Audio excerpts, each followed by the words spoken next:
Hey guys, welcome back to Rationable. Today is part 2 of my reaction to the Javed Akhtar and Mufti Shamail Nadwi debate on Does God Exist? Now, I'd already put some comments in my previous reaction, of course, but I did want to amend a couple of things. And this happened while I was chatting with Anand from Pale Blue Thoughts, link in the description. Please check out his channel. He has some amazing content. So in this discussion, I realized, and as Anand very astutely pointed out, is that since Mufti had mentioned science cannot test his claims of a God, he's already lost the argument. He's already lost the entire debate, and the entire debate essentially is moot, and there's really nothing that you can do about it.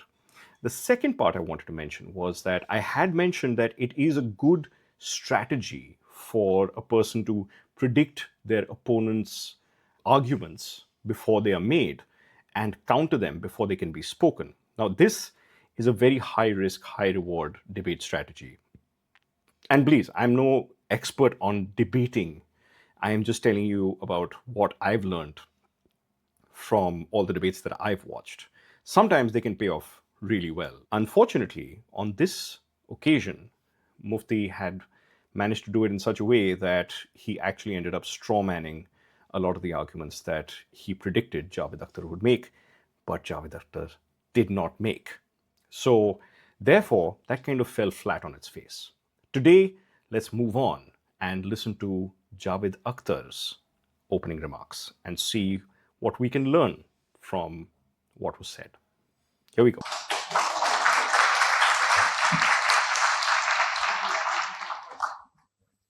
पहले तो मैं मुफ्ती साहब को एक अच्छी खबर देना चाहूँगा कि मेरी नॉलेज साइंस के बारे में बड़ी मामूली है, तो आप फिक्र ना करें उसकी, लेकिन कुछ कॉमन सेंस है मुझ में। देखिए, ये खुदा का तस्वुर कोई नया तस्वुर नहीं है, ये सदियों से रहा है। ये कुछ रिलीजन 3000 साल पुराने होंगे, 4000 साल पुराने होंगे, लेकिन इंसान कोई 10,000 12,000 साल से एग्जिस्ट करता है होमोसेपियन की शक्ल में, और हमेशा कुछ ना कुछ मजहब रहे।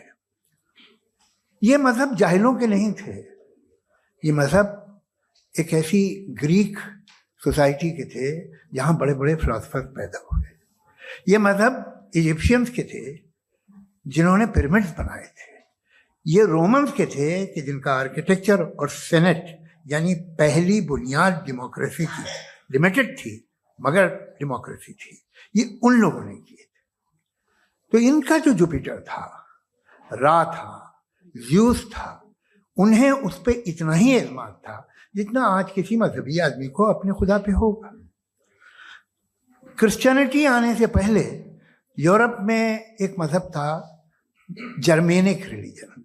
उसका एक खुदा था, उसकी एक बीवी थी, उसके 2 बेटे थे, एक बेटी थी। फिर जर्मनी में जब यूरोप में क्रिश्चियनिटी आई तो वो खुदा, उसकी बीवी और पूरे खानदान चला गया। तो अगर हम हिस्ट्री देखें तो खुदा जो है वो ज़्यादातर फ़ानी है, वो हमेशा रहे नहीं। और वो जो लोग इन्हें मानते थे उनको आप कहें वो तो जाहिल थे, उन्हें तो कुछ पता ही नहीं था, ऐसा नहीं है। वो अपने वक्त में बड़े काबिल लोग थे और अपने वक्त में उन्होंने बड़े बड़े काम किए हैं, फिलोसफर्स थे, साइंटिस्ट थे, लेकिन उनका मजहब कहाँ गया, उनके खुदा कहाँ गए? आज जो खुदा हैं दुनिया में लोग उन्हें मानते हैं। आपको क्या मालूम कि कितने बरसों के बाद क्या होने वाला है? हम यूरोप में देखते हैं तो चर्च खाली हैं। तो वक्त के साथ चीज़ें बदलती हैं। जहाँ तक इसका ताल्लुक है मजहबों का, हर मजहब आपसे एक चीज़ मांगता है, faith. So, just to recap, one of the things that I said in the last video is that now Javed Akhtar had mentioned the multiple gods, the polytheistic religions, which basically predated monotheistic religions. Now, as he said, there was the Romans, the Greeks, the Egyptians, who all had polytheistic religions. And these polytheistic religions eventually gave way to monotheistic religions like the Abrahamic religions that we know today. Now, as he said here, and as I said last time, this is just the evolution of religion. And it doesn't mean that people in the past were any stupider than we were or any more ignorant. It's just that they were trying to make sense of the world, and they created these religions which helped them make sense of the world. And now we have our current primarily monotheistic religions, with the exception, of course, Hinduism, which is arguably polytheistic as well. That of course is completely a digression. But the problem of faith is what we will delve into next. So let's see where he's going with this. ये faith क्या चीज होती है? What is the difference between faith and belief? ये तो बहुत ही अहमखाना बात होगी कि कोई आदमी कहे साहब अगर खुदा है तो मुझे दिखाइए. ये तो जाहिलाना बात हुई. मैंने तो नॉर्थ पोल नहीं देखा है, मगर मैं मानता हूं कि नॉर्थ पोल है. मैं क्यों मानता हूं? इसलिए कि अगर ये दुनिया राउंड है तो उसका कोई टॉप होगा. कुछ लोग हैं जो वहां गए भी हैं. कॉमन सेंस कहता है कि ऐसा होगा. सबूत है, गवाह है, रीजन है. तो ये मेरा फेथ नहीं है. तो फेथ में और बिलीफ में डिफरेंस क्या है? जो मजहब मांगता है आपसे, हर मजहब फेथ मांगता है.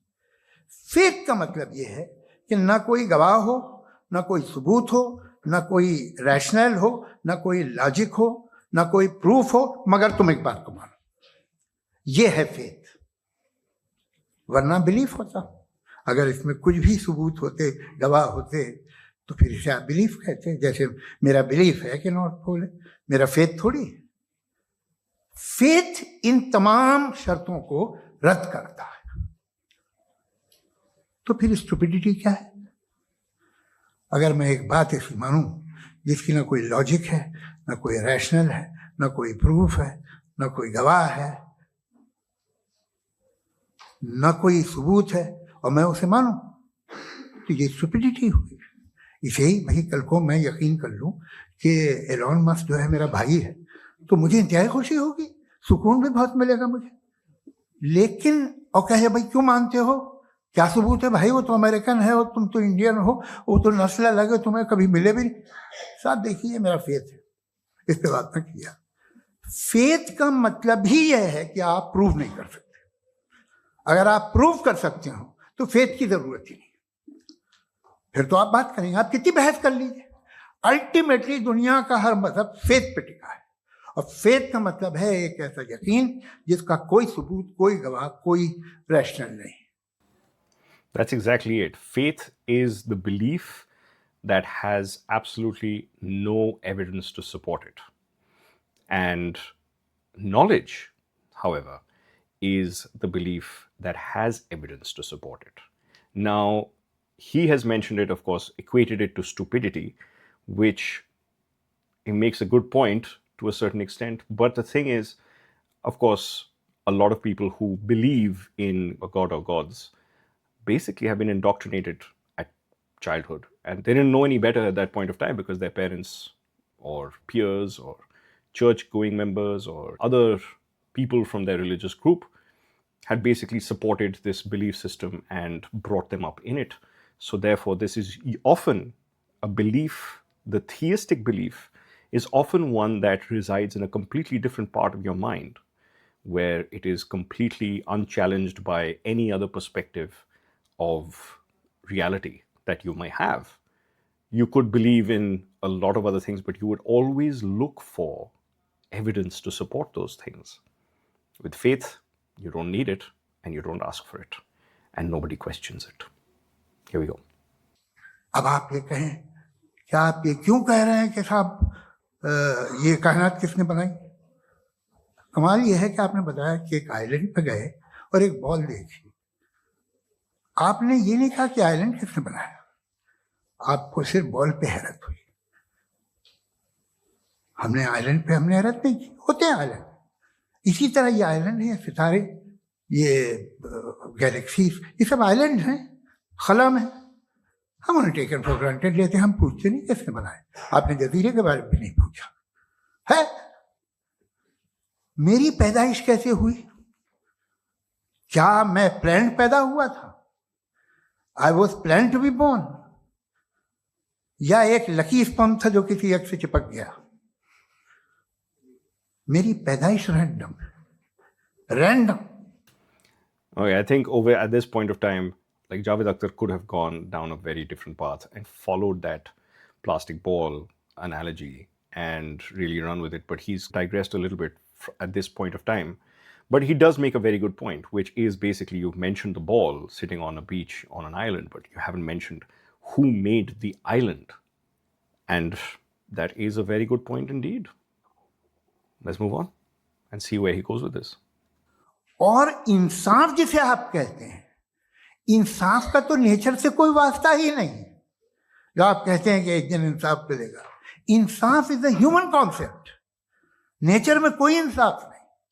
अगर शेर हिरन को खा जाता है तो उसे कोई सजा नहीं मिलती। अगर एक आंधी आती है और हरे भरे पेड़ों को उखाड़ के फेंक देती है तो आंधियों की जेल नहीं होती है। नेचर में इंसाफ नहीं, इसलिए मुझे नेचर को इंसाफ की जरूरत भी नहीं। नेचर तमाम एक है। अब हम कहें कि साहब ये देखिए जो मैंने खाना खाया था ये मेरी आंख तो नहीं यूं कर दिया उसे तो इसे सजा मिलनी नहीं, वो सिस्टम है, ऐसे ही चल रहा है। Nature, Insaf is a human concept. तो जो आपसे कहता है कि मैं तुम्हें इंसाफ दूंगा वो इंसानी जहन की पैदावार है। ये नेचुरल है ही नहीं, ये आसमानी है ही नहीं। नेचर का तसव्वुर, इंसाफ का तसव्वुर। भाई आप साथ मिलते हैं, अब आप लेफ्ट हैंड ड्राइव करते हैं, ये क्या है? तमाम सच, तमाम नेकी, तमाम शराफत लेफ्ट हैंड ड्राइव है। He's really getting into the weeds now. I'm not judging either one of these speakers. I am only talking about, I'm reflecting on their technique of argument and what I, as a third person, as an audience member, feel about it. I can't say that if I was in the same position as Javed Akhtar, I would be able to speak any better points at that point of time than he has. I can only say it as a third person, as an onlooker. In this point, he has gone from the ball on the beach to nature being completely lacking of justice, whether it's the lion eating a deer or anything of that sort, and claiming that nature has absolutely no justice. To believe that somebody who created nature, who has a sense of justice, why didn't he create nature with a sense of justice?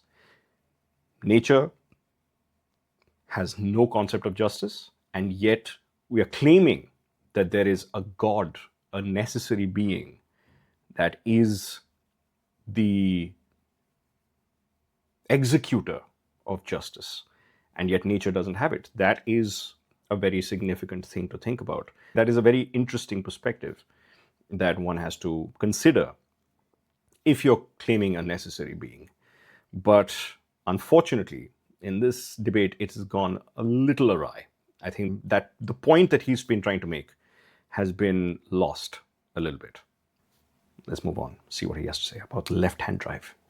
वरना क्या होगा, या तो आप क्या कर देंगे, आपका एक्सीडेंट हो जाएगा, या आप किसी को मार देंगे, या ट्रैफिक जैम हो जाएगा। झूठ, बेईमानी, रिश्वतखोरी, ये तमाम जो है driving on the wrong side, इसके ऊपर कुछ नहीं। ये तो हमने बनाया, जैसे हमने लेफ्ट हैंड ड्राइव बनाई है। ये कॉन्सेप्ट ऑफ इंसाफ जो है ये हमारा है, इसका नेचर से कोई वास्ता नहीं। शेर खा जाता है हिरन को, उसे जेल होती है क्या? कुछ भी नहीं, है ही नहीं। तो ये जो दुनिया के रिलीजन प्रॉमिस करते हैं आपसे इंसाफ, इसी से मालूम होता है कि ये मैन मेड है। ये तसव्वुर कहीं और का है ही नहीं। जो नेचर है, कुछ लोग कहते हैं नेचर ही खुदा है, तो नेचर में तो इंसाफ नहीं कहीं। और आप वादा कर रहे हैं कि तुम्हें मरने के बाद इंसाफ मिलेगा। मुझे अगर मिलेगा तो मैं बहुत खुश होऊंगा, लेकिन मैं यकीन नहीं कर पाता हूं, इसलिए कि मैं फेथ नहीं पैदा कर सकता। The very fact that religion demand faith, इसका मतलब है कि उनके पास जस्टिफिकेशन नहीं है। अच्छा था फिर रिलीजन अगर मॉडरेशन में है, कोई सा भी रिलीजन, वो आप में कुछ खूबियां भी पैदा करता होगा, देखिए उससे ये फायदा है वो फायदा है। अल्कोहल जो है वो ज्यादातर दवाओं में यूज होती है, और एक सर्वे किया गया था अमेरिका में कि लॉन्जिटिविटी किन लोगों की है, तो एक तरफ वो लोग थे जो शराब पीते ही नहीं थे, और एक तरफ वो थे जो एक बोतल शराब रोज पीते थे। सबसे ज्यादा लंबी उम्र उनकी है जो 2 पैग नाप के शराब पीते हैं और खाना खाते हैं। मगर हम शराब को बुरा समझते हैं, मैं भी बुरा समझता हूँ। क्यों? ऐसा होता नहीं। कुछ चीजों में आदत होती है कि वो बढ़ती है। आज तक में एक आदमी दूध पीता है, आप 10 साल बाद भी मिलेंगे तो एक ही गिलास पीता होगा, ऐसा नहीं होता सुबह से दूध पीता रहता है। मिल्कोहलिक मैंने नहीं देखे। One thing I wanted to point out at this point of time of the debate is that so Nadvi is taking diligent notes while Javed Akhtar is speaking. But Javed Akhtar took absolutely no notes while Nadvi was speaking. So this is a very important thing. Like I feel that some of the best debaters, the professional debaters, are the ones who keep taking notes on what is to be spoken next, because they will have to have a rebuttal. And therefore, I find that the lack of taking notes on Javed Akhtar's part is probably unwise, regardless of who he's debating. Because I think having those notes keep one on track and address the claims and arguments that are being made. Of course, these are still the opening arguments. So therefore, there has been no preparation based on what the other person is going to be saying, except for these claims of what Javed Akhtar is going to claim and then trying to counteract those. But anyway, I just wanted to point that out. If you are going in for a debate with somebody, make sure you take a notepad and take copious notes while the other person is speaking. Alcoholic होते हैं, ये tendency है मजहब की कि वो बढ़ता है, जैसे कैंसर बढ़ता है, जैसे शराब बढ़ती है। कुछ लोग होंगे जो उसे सही तरह से यूज करते। मुझे यकीन है कि हमारे मुफ्ती साहब भी उनमें से एक, इनसे बहुत खुशी हुई मुझे इनसे मिलकर। लेकिन कितने लोग हैं कि आज आप देखते हैं दुनिया में जो तबाहियां हैं, इनमें कितना हाथ है उन लोगों का जो बिलीवर कहते था मजहब ये नहीं कहता, ना कहता होगा, मगर जब ये मजहब पीते हैं तो ऐसे बिहेव करते हैं। थोड़ा सा अगर हो तो शायद बहुत अच्छी बात, लेकिन शराब थोड़ी सी नहीं रहती, उसमें टेंडेंसी है पहले। थोड़ा सा अगर 2-3 कैंसर के सेल हो ना बॉडी में तो आदमी स्लिम रहेगा, लेकिन वो 2-3 सेल नहीं रहते, वो मल्टीप्लाई होते हैं। जावेद साहब, टाइम पूरा हो गया। टाइम हो गया तो बस बात खत्म हो गई। अच्छा, मुझे कुछ और कहने को था भी नहीं। So he ends on an interesting note about alcoholism, using the analogy that if you overdo anything, then it can be detrimental to your health and your well-being. And I think that is also a good point about religion. Unfortunately, the debate is not about religion, it is about the existence of a God. He is claiming that if you overdo religion, if you are putting too much of it into your life and using it for too many purposes in your life and you get consumed by it, then it is a very high possibility that it can be harmful to you, which I totally agree with. Too much of anything is bad. So it's a wise thing to say. As far as this debate is concerned, not the best way to go about things, I would say, especially considering that Nadwi has been thoroughly well prepared for this argument. Even though his argument has already fallen flat in his opening statements, nobody seems to realize that, because he speaks with confidence and because he puts forward his points extremely clearly and extremely succinctly, and that is the strength that he carries into this argument. In closing, I wanted to mention that debates are a very interesting format of entertainment. They are entertainment, nothing else. Because no matter what happens, I don't think either one of the speakers actually goes away changing the other person's mind. I don't think that's ever happened. The second thing is that the people whose minds get changed are the ones in the crowd, are the ones in the audience, the larger audience watching on YouTube, like I have been.